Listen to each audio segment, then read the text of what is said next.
Hello, happy Friday and welcome to what should have been the first day of the Edinburgh Fringe Festival. I'm sure this is the first time in its history that it hasn't gone ahead. It's a very sad situation. Anyway, on Monday, world's biggest pantomime producer, Kudos, 34 productions they're responsible for in England. The London Palladium is the kind of jewel in the crown. Anyway, they said this. Based on the Secretary of State for Digital, Culture, Media and Sports reiteration last week that the government won't be providing further guidance on theatres operating without social distancing until November at the earliest, we are left with no choice but to begin the consultation process with our partner theatres about the viability of each show. The statement also said, we are not immediately announcing the postponement of all shows. However, plans will be announced by individual theatres and communicated to ticket holders in due course.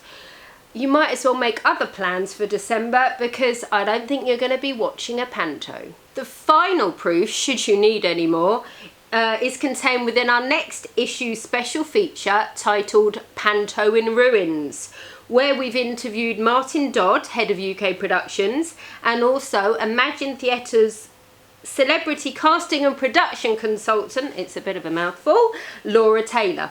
UK Productions and Imagine are together responsible for producing 25 pantomimes across the country. Panto in Ruins is featured inside our August online-only special lockdown edition, which I think we've probably mentioned you will need an online subscription for. If you have a print subscription, you will gain access for free, but if you don't, you can buy a special online-only subscription for the bargain price of £7.50 for 6 months or £12 for the year. And if you do get it, you can also download past issues of Sardines, so it's worth every penny. And it nicely coincides with the launch of our new website that is specially designed for mobiles, tablets and mobile browsing. Anyway, back to Panto or lack of. So far, over 50 professional productions, and this is growing by the day, have postponed this year's Panto in favour of putting them on December 2021. But strangely, the amateurs are not as forthcoming, telling us what they plan to do. This leads us to the fact we've spoken to Ben Crocker and Tom Worley, that are two of amateur theatre's most prominent panto playwrights. Ben Crocker, who licensed a whopping 300 productions last year, and most of them amateur, is convinced that, although, and this is what he says, it has to be said that it's not looking good. As far as the amateur sector is concerned, it can be more flexible. I'm not in any way saying that it is easy for the amateur sector. It's very, very difficult.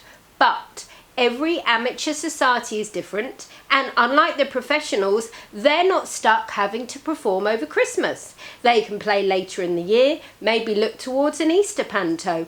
If a vaccine is becoming available around Christmas, then the late February to Easter option starts to look possible. Ben also told us both the amateur and professional sectors are definitely linked. The amateur productions are also not risking so much money. Obviously they do risk money, but it's a different financial equation. Tom Worley added that theatre will be back bigger and better. There's no doubt about that. The show must go on, as the old adage goes, and I have a feeling that the amateur sector may fare a little better in the short term. Though it's increasingly looking like it may be too late to save professional Christmas shows, the amateur productions, who often perform later in the new year, may just find themselves in a distancing-free new normal, where they are able to open the floodgates and raise the curtain on a January to March season of pantomimes for a hungry audience. Tom also told us to prepare for a whole host of "he's 2 metres behind you" jokes, and how a socially distanced pantomime horse would be a sight for sore eyes. But that's another story. Remember, Please take out a digital subscription. The link is below the video. I'd love you to give us a thumbs up if you've enjoyed this video, and remember you can always subscribe to the Sardines channel, and if you click on the little bell at the side it will even tell you when we've uploaded a new one. Please leave any comments below on our Facebook page or via our Twitter handle. Meanwhile, stay safe and take care. Bye bye.